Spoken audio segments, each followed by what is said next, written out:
जगहों से कई चौंका देने वाली खबर सामने आती है। कई राज्यों में जिहाद और धर्मांतरण के मामले बढ़ते जा रहे हैं। हालांकि जिहाद और धर्म परिवर्तन को लेकर पूरे देश में कड़े कानून हैं, लेकिन बावजूद इसके इस तरह के मामलों में इजाफा होता जा रहा है। इस तरह का कोई ना कोई मामला हर रोज सामने आ रहा है। लड़कियों की भावनाओं के साथ सिर्फ इसलिए खिलवाड़ किया जा रहा है ताकि उनका धर्म परिवर्तन किया जा सके, उनको अपने अनुसार रखा जा सके, अपनी हवस का शिकार बनाया जा सके। ऐसे में लड़कियों के लिए भी ये जरूरी है कि आंख बंद करके किसी पर भी विश्वास ना करें, क्योंकि बाद में पछताना पड़ सकता है। नमस्कार, आप देख रहे हैं कैपिटल टीवी उत्तर प्रदेश और मैं हूं आपके साथ दिव्या सिंह। इस खास प्रोग्राम पर्दाफाश में आपका स्वागत है। पर्दाफाश में बात होगी दिलशान की, तो चलिए शुरुआत करते हैं। आगरा से सामने आया चौंका देने वाला मामला।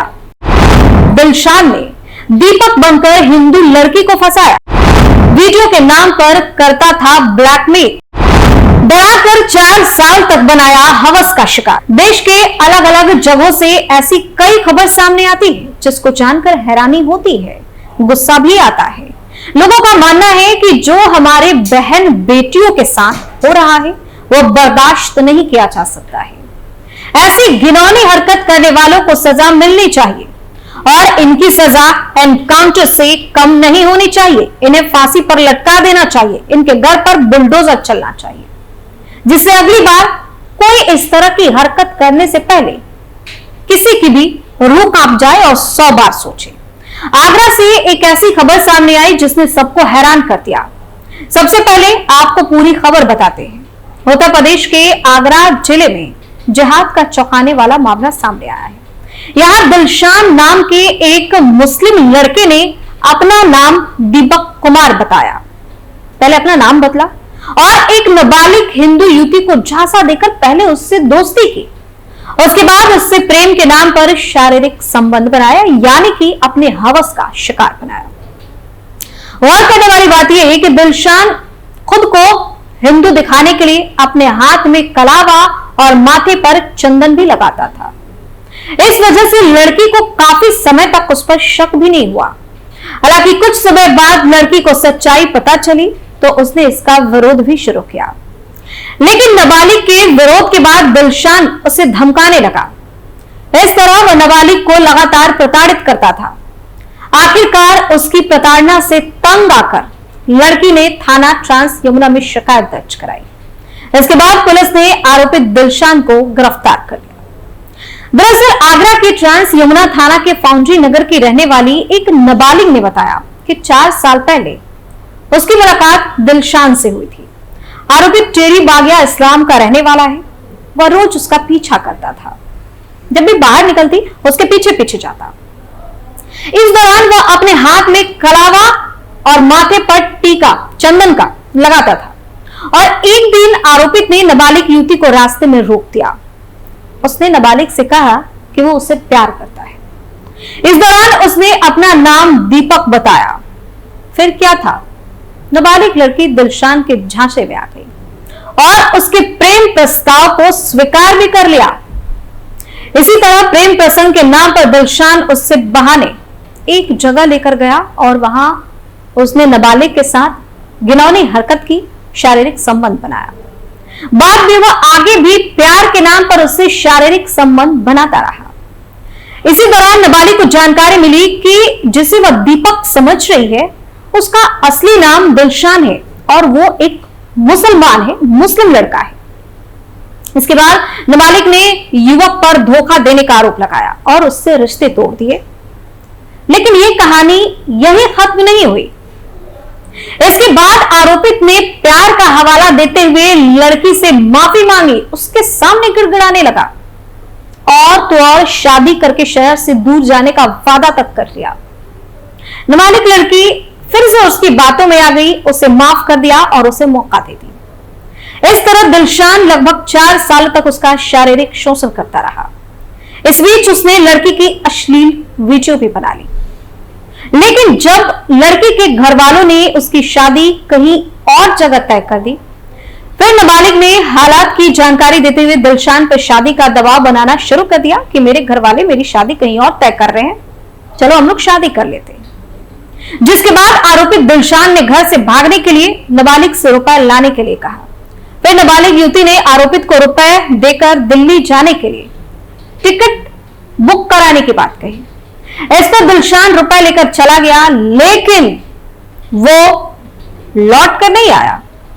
उसके इस रवैये से नाबालिग लड़की एक बार फिर परेशान हो गई, दुखी हो गई और उसने दिलशान से संबंध तोड़ते हुए परिवार की मर्जी से शादी करने की बात भी मान ली। परिजन उसकी शादी की तैयारी करने लगे। इस बीच दिलशान ने एक दिन नाबालिग को फोन किया और उसे धमकाना शुरू कर दिया। आरोपी ने कहा कि अगर उसे छोड़कर कहीं और शादी की तो उसका अश्लील वीडियो वायरल कर उसे बदनाम कर देगा।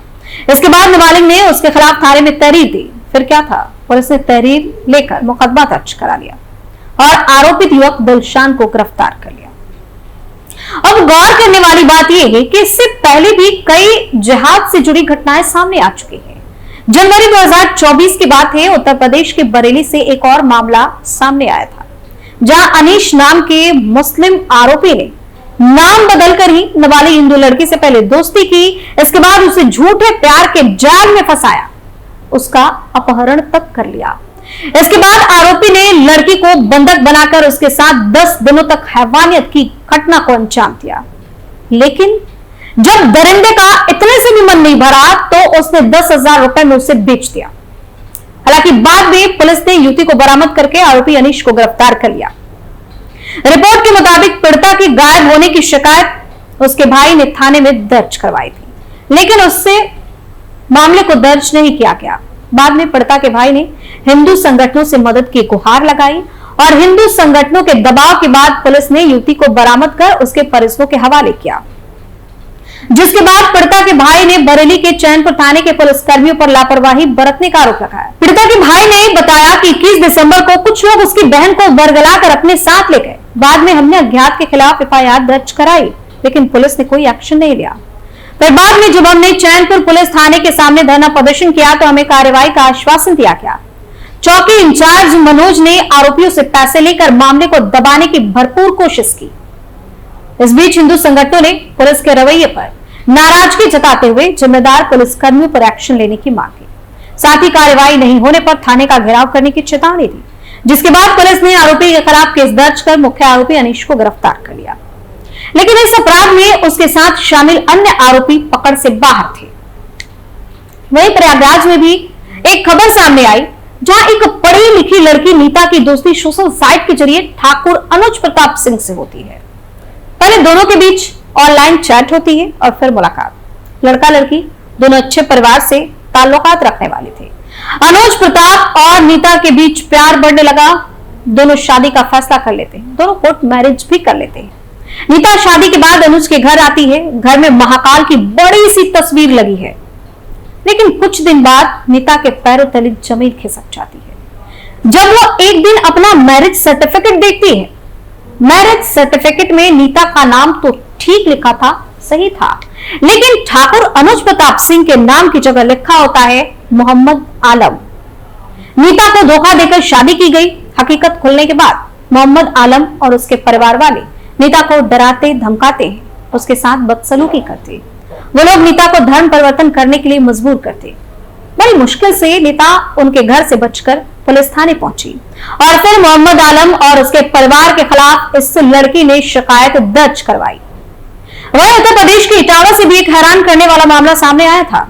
यहाँ एक मुस्लिम लड़का एक लड़की को लेकर अस्पताल चेकअप के लिए पहुंचा। उसने लड़की का नाम सारा बताया, जबकि लड़की के हाथ में ओम का निशान बना हुआ था। अस्पताल प्रशासन को शक हुआ, लड़की के परिवार को फोन किया गया। जब अस्पताल में लड़की की मां पहुंची तो वो भी हैरान रह गई।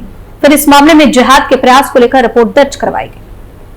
तो इस तरह से देश की बेटियों को निशाना बनाया जा रहा है और एक साजिश के तहत इनका धर्म परिवर्तन कराया जाता है।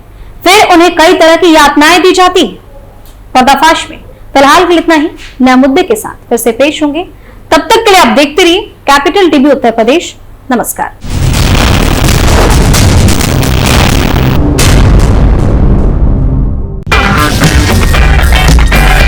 अगर आपको हमारा वीडियो पसंद आया हो तो इसे लाइक करें, हमारे चैनल को सब्सक्राइब करें और हाँ, बेल आइकन दबाना ना भूलें। ताकि आप तक हमारे वीडियो की नोटिफिकेशन पहुंचती रहे। आप अपना सुझाव हमें कमेंट बॉक्स में दे सकते हैं। हमारे साथ जुड़ने के लिए शुक्रिया।